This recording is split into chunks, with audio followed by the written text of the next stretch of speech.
Hey, happy Monday. Thanks for joining us here on 9 News Plus. I'm 9 News meteorologist Chris Bianchi, and it's a gray, cool Monday, but I'll say this. I'm loving this weather. It is just stay inside. I don't know. I kind of like these days because they're so rare here along the Front Range, and today certainly one of those cool, cloudy days. Otherwise, for the afternoon and the early evening, the other big story will be the winds, which have been really cranking. We've had some 40, even 50-mile-an-hour gusts here along the Front Range, and we'll see some of those winds continue for the next few hours before they kind of die back down earlier on this evening. Early on this evening, I should say. Here's a look outside. This is the Rocky Mountain National Park Alpine Visitor Center. We got some of that snow that is in place over the mountains. The snow, I will say, the precipitation today, heaviest for us in eastern Colorado, but we're still seeing some leftover snow, as you can tell there, into the high country. And the majority of the rain snow that we're seeing right now is out over the eastern plains. Here in Denver, we've had a few raindrops. That is pretty much it. No official measurable precipitation so far at Denver International Airport.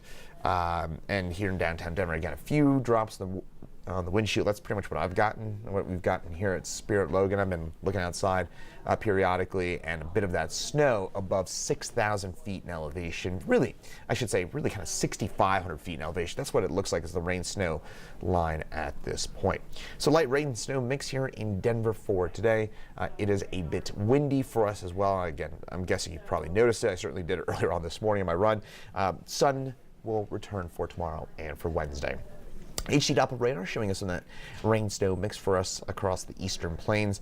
And again, most of that snow now over the northeastern part of the state in the mountains. Still seeing some snow east of the Continental Divide, but for the most part, again, it's out over the urban corridor. We're seeing the majority of our rain and snow at this hour, including us here in downtown Denver. We do have a few, again, this looks a lot more ominous than what we're actually seeing on the ground. Reason being, we actually have a lot of dry air right at the surface in the lower kind of 2,000 to 3,000 feet of the atmosphere, just above the surface. We have a fair bit of dry air, so there's actually quite a bit of precipitation falling from the sky, but a lot of it is evaporating before it hits the ground. That said, you go up 1,000 feet, 1,500 feet on the Palmer Divide, it is a bit slick. And if you're heading up on Highway 24 through Teller County, through the Rampart Range, so I'm thinking kind of Woodland Park, it is going to be a slick drive up there. And also Monument Hill, I-25 on the gap between Denver and Colorado Springs. You get up to Monument, again, Monument Hill, Larkspur, I think even Castle Rock, you're probably fine. You're probably seeing some snow in Castle Rock, Castle Pines. You get up there at 6,500, 7,000 feet, which is above Castle Rock, Castle Pines. This would be more southern Douglas County. That is where you're probably seeing some snow that's probably sticking to roads or something like that. So just careful if you're heading over the divide, and be ready for some winter weather driving conditions at the very top of the gap. Again, Monument Hill, that sort of thing, and certainly Highway 24, 285 as you're getting above 7,000 feet, which is kind of more Bailey rather than Evergreen. So snowfall amounts to go, folks. We don't have much. This is a fairly low impact event for us here in town. Nothing, not a zip, zilch. May get a few flakes mixing in there this afternoon, early this evening, if the precipitation hangs around long enough. It's just not a big deal event for us, and that will may mean that we're going to continue with our official dry streak. Now, we have had, again, some raindrops in the windshield. What you need is 1/100th of an inch of rain for it to count as measurable precipitation. Otherwise, it just goes as a trace of rain or snow, and we're right now at 21 consecutive days without measurable rain or snow here in Denver. Last time we got any measurable rain or snow was the snowstorm we had at the end of last month, and since then, it has been very dry for us, as you can obviously tell. Now, the other story, the winds. It has been very, very gusty out there, some 30, 40, 50-mile-an-hour gusts over the eastern plains. Here in the metro area, generally speaking, about 25 to 35-mile-an-hour wind gusts. I will say Denver did have, at the airport, we officially had a 47-mile-an-hour wind gust about 8:40 this morning. So we have had some pretty gusty winds throughout the, especially eastern half of the urban corridor. But again, just keep an eye on those winds, because it's still going to be pretty gusty out there for the next couple of hours. Then by about 4 or 5 o'clock or so, those winds will relax pretty quickly. And by tomorrow, still a bit of a breeze out on the eastern plains, but a lot less in the way of the wind. By the way, another thing to watch out for on the eastern plains, of course, for friends out there where it has been very dry, there will be some blowing dust going around out on the eastern plains. So that wind gust forecast, urban core, again, those winds relax. By tomorrow morning, it's going to be a breeze if you even notice it tomorrow morning out here over the Eastern Plains. High temperatures right now, 30s, 40s. It is chilly out there, 30s in the high country.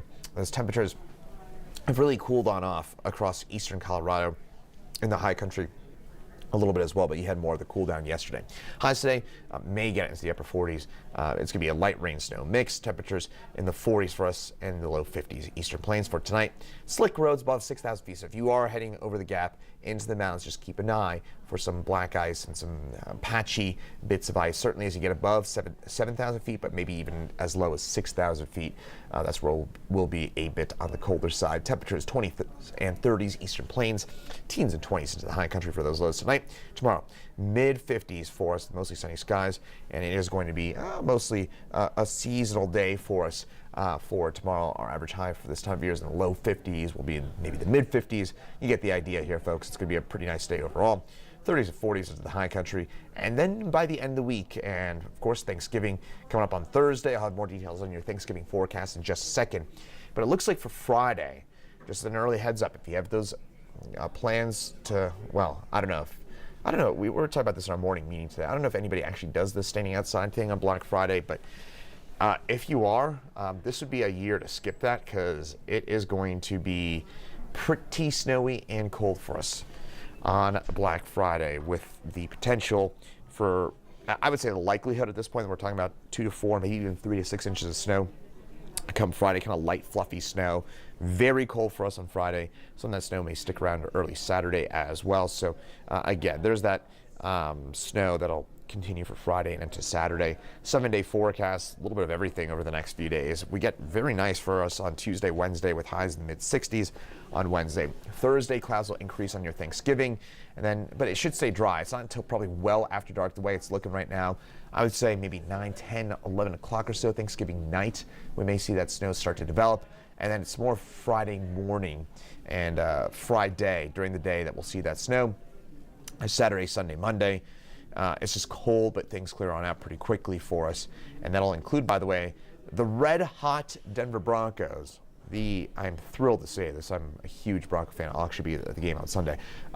Your red-hot Denver Broncos will be the only thing that's going to be warm at Empower Field a Mile High on Sunday, because it's going to be, well, in the 30s for a high temperature on your Sunday, with some of that snow that will probably be shoveled off on the side of the fields, sides of the field.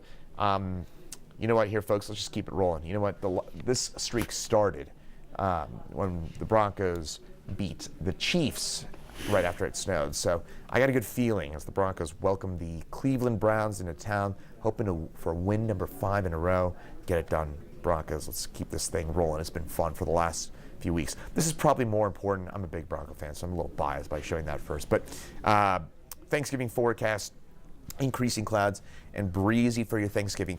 Again, I think this is not the year to maybe have the Thanksgiving meal outside. You know what? If we'd had Wednesday's weather on Thanksgiving, this would have been absolutely an outdoor Thanksgiving, because we just miss having, well, we're kind of in between. We could have either had snow like on Friday, or we could have had the nice mild temperatures like we're getting on Wednesday. We're going to split the difference here, folks, and get 46 degrees for a high. Again, increasing clouds, especially during the afternoon, early evening, and then it's going to be a bit breezy as well for us on your Thanksgiving. And mid up, maybe upper 40s. That's around what you might expect for this time of year. Not too far away from our seasonal average for those highs. But again, I'm getting quite a few questions. I know it's a big travel holiday. A lot of people traveling around this Thanksgiving, even Thanksgiving night. If you're flying in or out, driving in or out on your Thanksgiving, I think you're okay. Friday, all day, just doesn't look good. Maybe lingering into early Saturday. I have to kind of fine tune that. I really think it's just a kind of a one and done. It's really just Friday that looks messy, unsettled. So if you have the option to maybe move some of those travel plans around, not driving on Friday, you may thank me later for it. Doesn't matter. It's the right idea. Just try and schedule around Friday, because it doesn't look all that great. Otherwise, Saturday, Sunday, it's just kind of cold, and it looks like it stays cold into next week as well. Now, one more time as far as today is concerned, We're seeing it right now. Again, a few raindrops. I'm looking outside. I don't even see the pavement wet at this point here at Spear and Logan, downtown Denver. Impacts along north of I-70, minimal. Basically nothing for us here. It's along the Palmer Divide, above really 7,000 feet elevation. You didn't have to really get up there. Again, even the closer foothill towns, Golden, Morrison, Castle Rock, Castle Pines, 6,000 feet, 5,800 feet, you're probably all right. You're probably going to see some flakes, and that's pretty much it. Once you get to Larkspur, Bailey, Conifer, you're getting to 7,000 feet. That's where you're looking at some slushy accumulation on those roads for today and maybe early tonight as well. The winds, the other big story, those winds will relax about 4 or 5 hours or so. We'll start to see those winds die back down by tonight. Should be a lot notably less windy than what we're seeing here on this Monday. So hopefully that gives you a good idea about what we've got to expect in that Colorado weather forecast. If not, I'll have another update for you coming up at 9 News at noon and at 2 p.m. here on 9 News Plus. And then we'll have Chief Meteorologist Kathy Saban in at 4, 5, 6, 9, and 10 tonight on the 9 News Family Networks, tracking all this weather for you. Once again, I'm 9 News Meteorologist Chris Bianchi. Thanks for joining us here on 9 News Plus. Have a great rest of your Monday.